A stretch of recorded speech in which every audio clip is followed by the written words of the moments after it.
Okay, it is Thursday, the 23rd.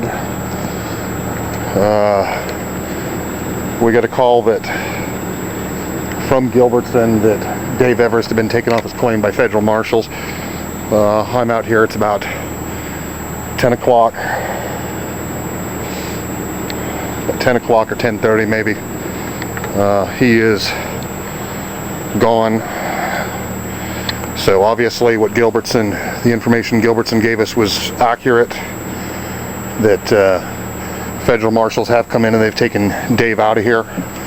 They did leave his dog behind. Left the dog some food. That's about all I can do. Unfortunately, I don't have room for a dog. At the moment, his property is still here. It's not been rifled through.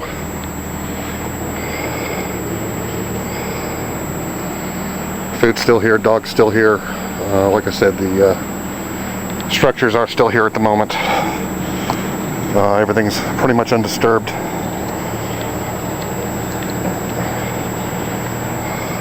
So I'm getting out of here. There are no marshals around. There was a lot of traffic came through. I don't know how many. They supposedly had a federal warrant. But for the moment, he is here. As far as I know, he has not probably had the opportunity to call anybody. He was probably going to call me. So I'm out of here. At the moment, the structures are here. The dog is still alive. I propped the door open for the dog.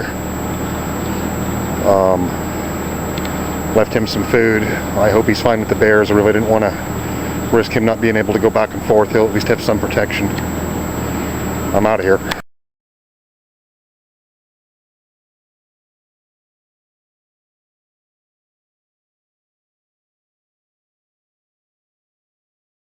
My name is David Everist, and Thursday, what day was that Thursday?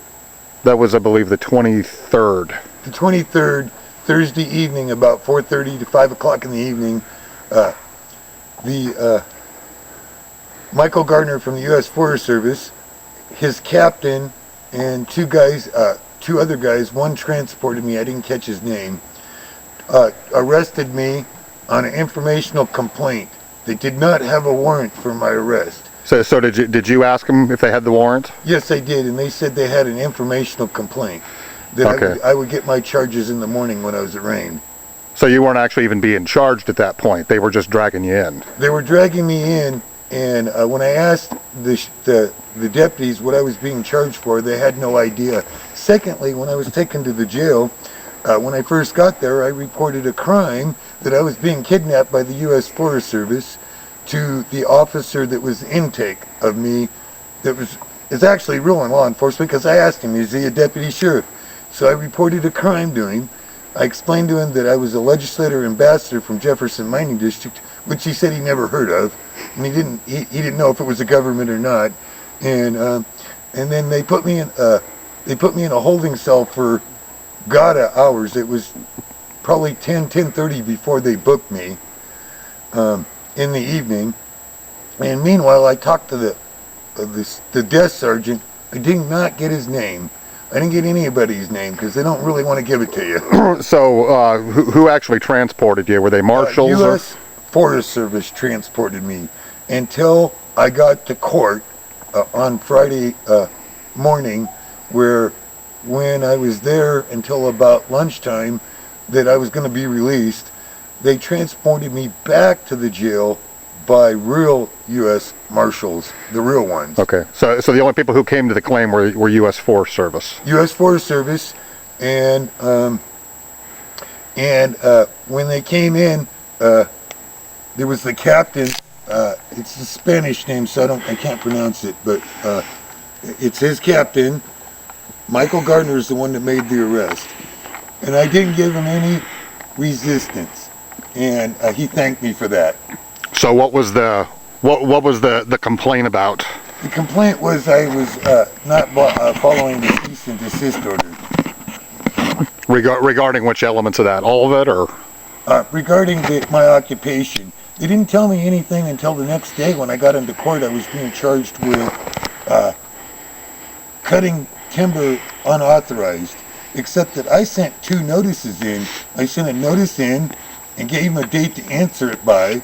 They never answered it, so I sent a notice of default for separation of timber. Right. Under 30, I think it's 30, I forget now. I have it written down.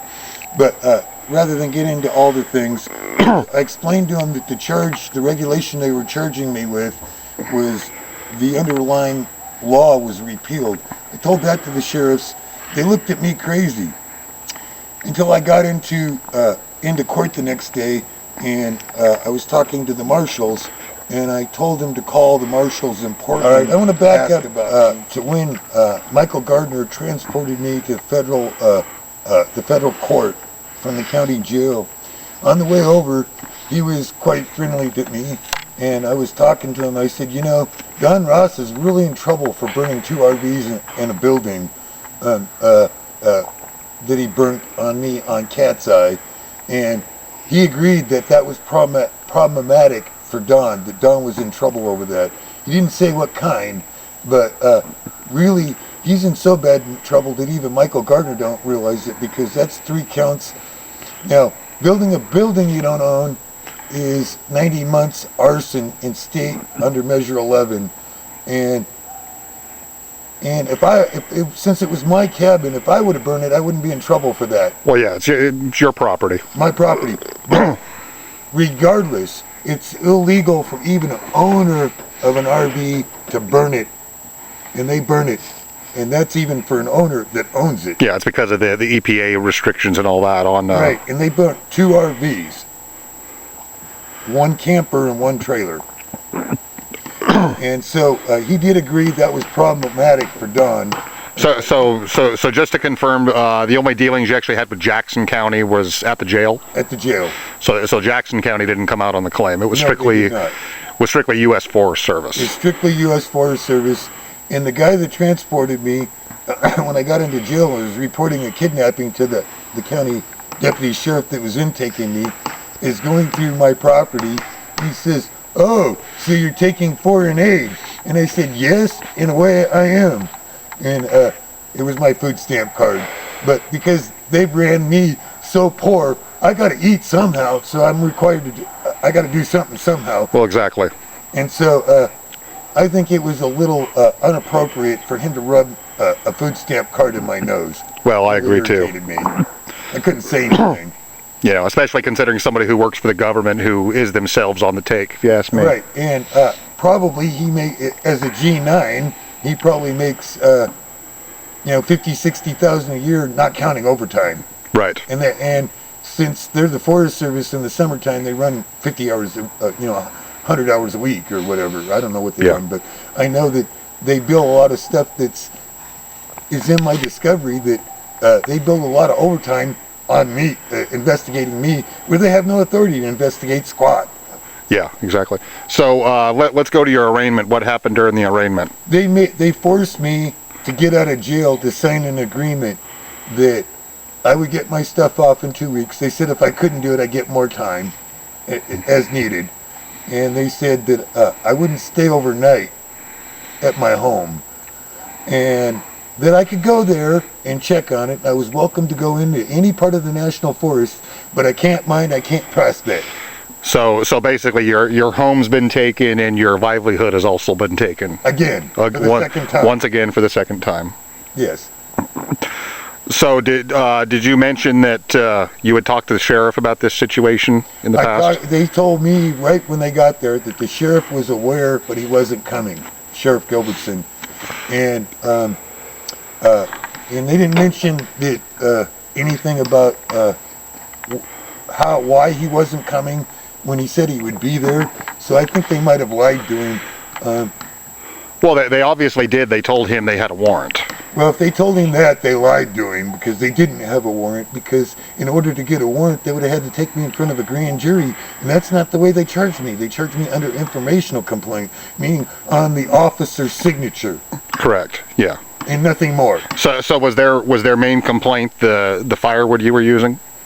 No, their main complaint is I live there. So you're mining. So your main without their permission, without a plan of operations, it's not required. Without a special use, it's not required. And I don't know what they don't understand what real estate is. Under Oregon law, a mining claim is real estate.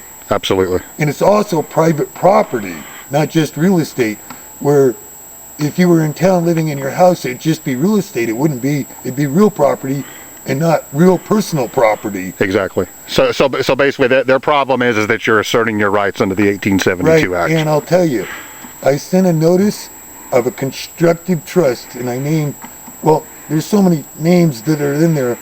Some of them are in the record, so I referred to the record. But because of the constructive trust, somebody looked at that and got real scared because under some circumstances, a constructive trust is not only civil, but it's criminal, and people could go to prison for a very long time. And